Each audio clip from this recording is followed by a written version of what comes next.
So ons sê vir jou dag, een van ons digidiens atelier in die kerksaal van Wellington Middle Gemeente.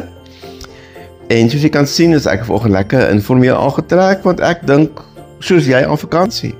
En hoekom nie? As jy fliks was, verdien jy dit. As jy lui was, moet jy maar die vakansie sien as 'n genadegave. Hoe ook al.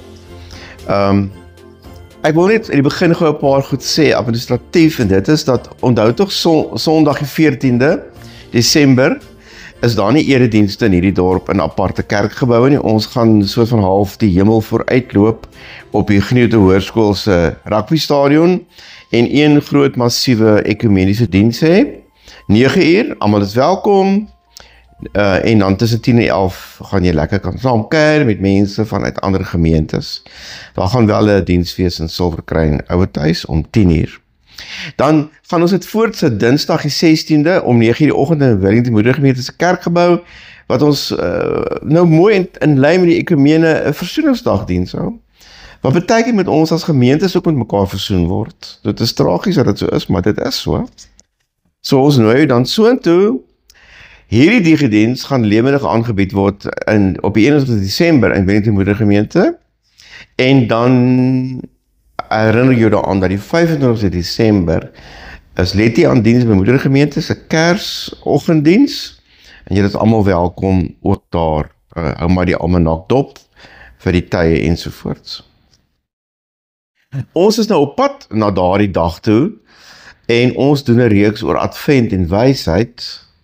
En vandag is ons tema die metode van wysheid.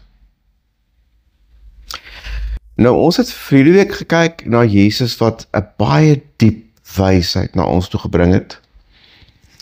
Persoonlik het ek dit vertaal vir my en dat hoe praat Jesus oor die wet. En dan sê Jesus, as jy die wet gebruik as eksklusief, dan gebruik jy dit verkeerd. Die wet wil jou eintlik bring by inklusiwiteit.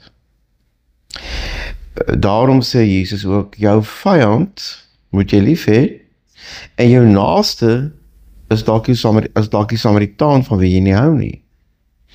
En as jy tempel toe gaan, sê Jesus, moet jy onthou, jy moet andersoon toe gaan, jy moet nie die voorste plekke gaan soek nie. In daardie was dit 'n plek vir belangrike mense, dis nie vandag meer so nie. Maar wees versigtig hoe jy gaan, en wees versigtig hoe jy jou geloofspraktyke beoefen. Soos vas en jou bydraes gee. Jesus kom met so 'n halwe ander hoek na ons toe.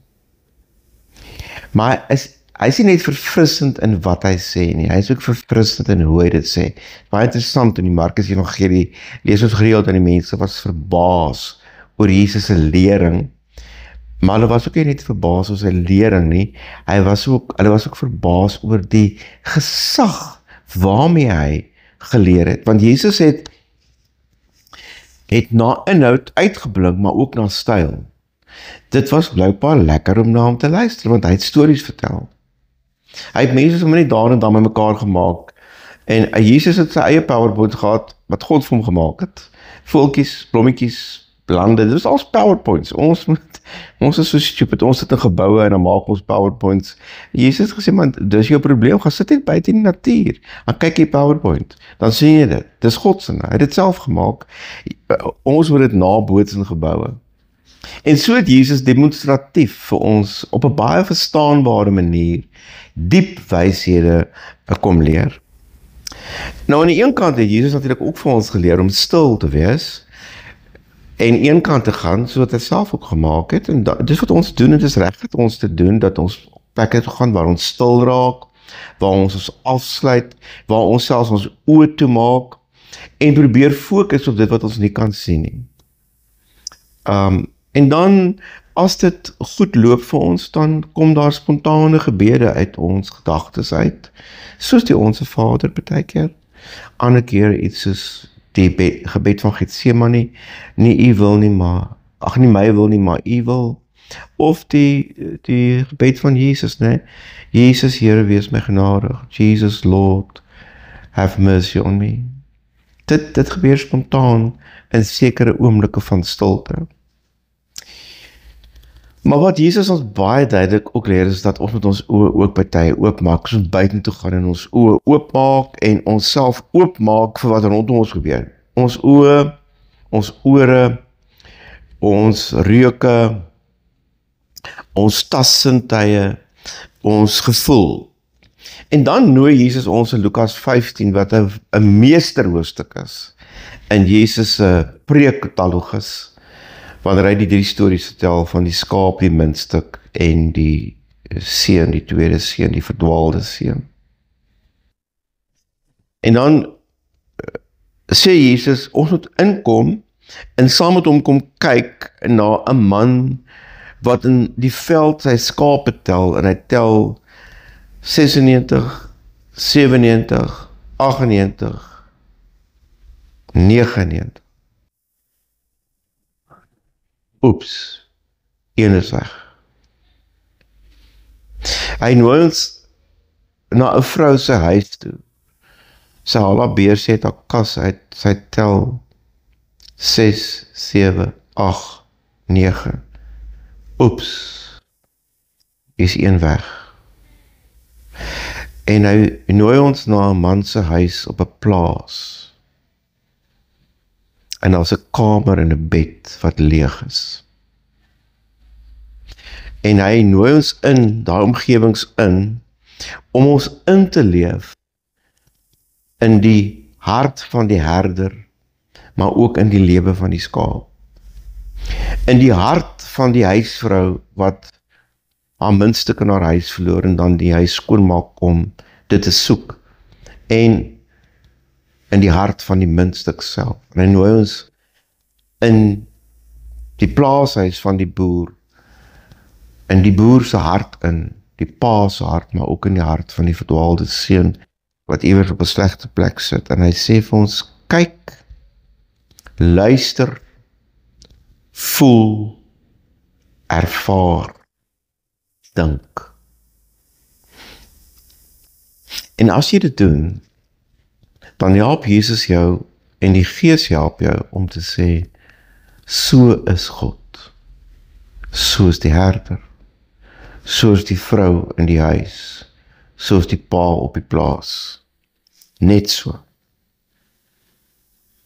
Maar hy leer jou ook om te ontdek, so is ek, soos die skaap, ek, soos die muntstuk, ek, soos die verdwaalde seun. Want dan is nog nie klaar nie, dan nooi die Here jou verder en sê, dink nog, en hoe meer jy dink, en hoe meer jy voel, en kyk, en luister, en ervaar, hoe liewer word jy vir God. Daar gebeur iets in jou hart. Hierdie herder, wat sy skaap gaan soek, hierdie vrou, wat haar muntstuk soek, hierdie pa, wat elke oggend by die agterdeur staan, en kyk na die hek, en hoop, die skaniere gaan een van die stadium begin raas. En op daai Vader God word jy verlief.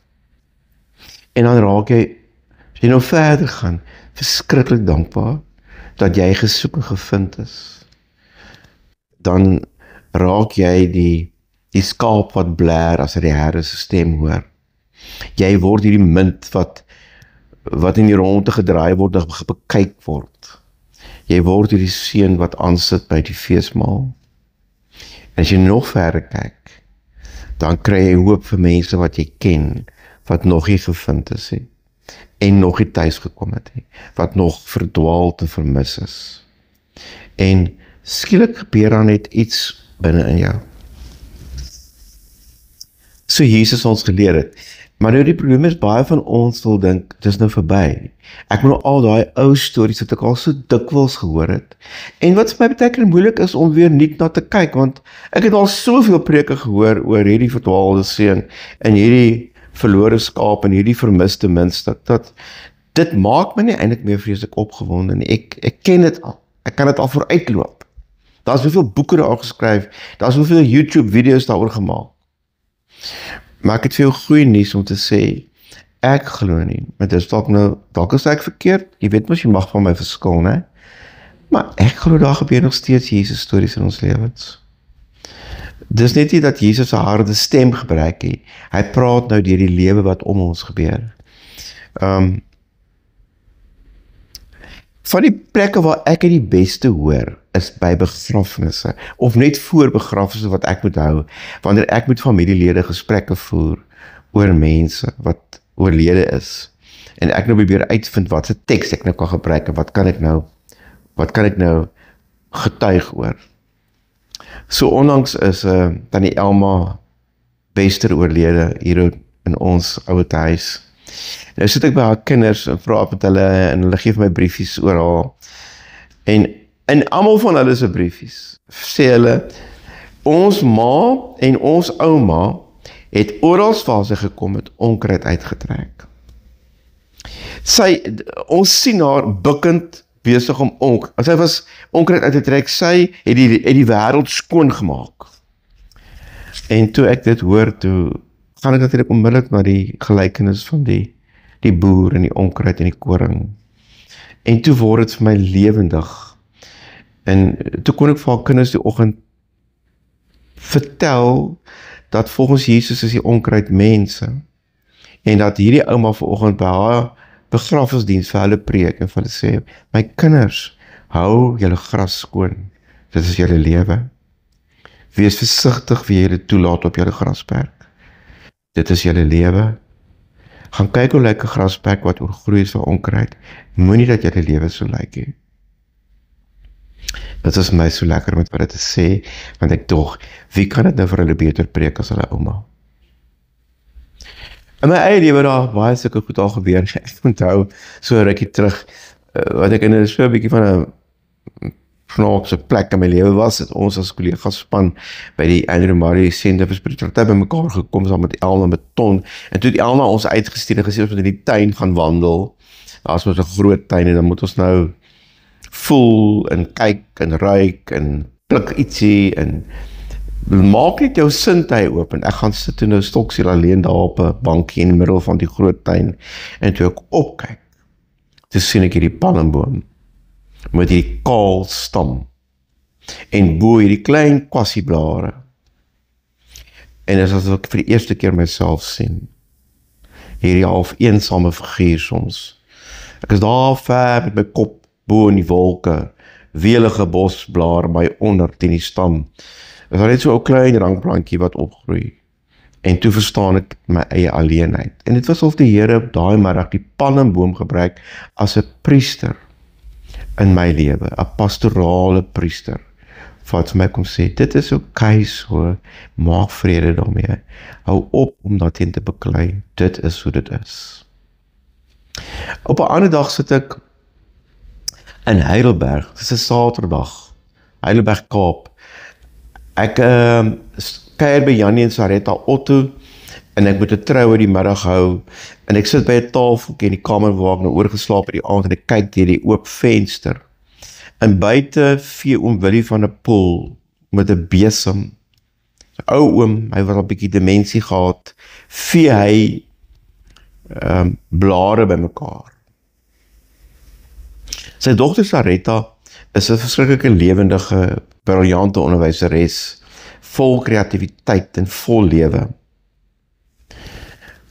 En Willie is gedaan, hy vee die blare in die hoopies, dan kom die wind, dan waai die wind maar die blare weer uit mekaar, en dan vee dit maar weer. En op 'n stadium, ek kan dit so helder onthou soos gister, en dit was 1997, kyk hy so skelm in my oë, en hy gee my so klein dementia glimlaggie. So asof hy self nie weet wat aangaan nie, maar ek sien dit. Dit het by my gebly. In daai oomblik begin skryf ek sommer net 'n boodskap van pa vir Saretta, die een wat weet van lewe. Straatkant van veilige diewering en tralie, vee jy uitgelewer en weerloos alleen, gedroogde blare in grafhoepies by mekaar, terwyl jy oor jou skouer loer, verskoppensboer. Agter diewering en tralie, waarin veilige illusie ek jou werk bespied, en stilweg sinies lag, weet ek tog half angstiglik, alle blom en blaar sal val. Skielik kyk jy op, ons ontmoet, jy lag my toe, en knip jou oog ondeend. Ek hoor, kap het uit, rooi kappietjie, kap het uit. Die wolf is voor jou deur, alles wat jy spaar, sal op die laaste dag ongebruik, vermors verlore gaan. En ek sê, ag pa, en huil 6 trane, wolf, wolf, hoe laat is dit? Dit bly my nog altyd by. Dit beteken al vir jou niks, maar jy het jou eie stories. As jy jouself net oopmaak vir daardie stories wat God na jou lewe toe bring. Die palmboompriester in Oom Willie van der Poel. Min preke in eredienste het my al so geraak soos hierdie 2 preke. Op my boekrak staan 'n boek van Philip Yancey, Finding God in Unexpected Places. Dit is 'n hele boek, ek dink daar's 50 storieetjies van hoe 'n mens God op onverwagte oomblikke ontdek. So ek bid vir jou 'n vakansie van ontmoetings toe, waar God sy meesterlike metode gaan gebruik om vir jou wysheid te bring, 'n diep Christus wysheid in hierdie tyd. Miskien is dit die hoogwater, die laagwater en die springgety wat jy dophou. Miskien is dit 'n jong man wat branderplank ry en die branders by die see wat jou opgewonde maak en jou iets laat sien anders as net die branderplank. Miskien is dit die kindertjies om 'n Kersfeesboom se gesiggies wat iets in jou wakker maak. Miskien is dit by die braai op ou Kersaand saam met die familie waar iets gebeur of iemand iets sê. Miskien is dit terwyl jy alleen gaan stap op die plaas waar jy groot geword het. En jy kom by 'n boom wat jy ken. Ek sal nou nie weet waar dit gaan gebeur nie. Maar miskien wil God die wind, die son, die boom, die blom, die blaar, die skaap, die hond, die kat of dalk 'n mens, bekend of onbekend, gebruik om met jou in gesprek te gaan. So wat ek vir jou wil vra hierdie vakansie in die naam van die Here is, hou jou oë en jou ore oop en jou hart. You never know. You never know. Jy weet nie. Jy mag dalk 'n wonderlike geskenk kry hierdie Christusfees. Here, ek kom bid vir ons almal dat U die prediker sal wees in ons lewens. Hoe al die geraas en die geskel en die geskree en die lawaai, dat ons iewers U stem sal sien, hoor, voel, ervaar, en dat ons dit sal gaan aanteken as ons Lukas 15. En ek hoop Here, daar gaan meer as 1 storie wees in ons hoofstuk. Ook so 3 storieetjies, soos in Jesus se hoofstuk 15. Baie dankie Jesus vir U stories, wat ons diep ontroer. Dankie vir die storie oor die skaap, die muntstuk en die verdwaalde seun. Dankie vir wat dit in ons lewens kom doen het. Maar dankie dat daar nuwe stories is, wat ons daaraan herinner. Ons eer U vir U goedheid en bid vir hierdie tyd, dat ons die diep wysheid van Jesus op 'n nuwe manier sal ontdek.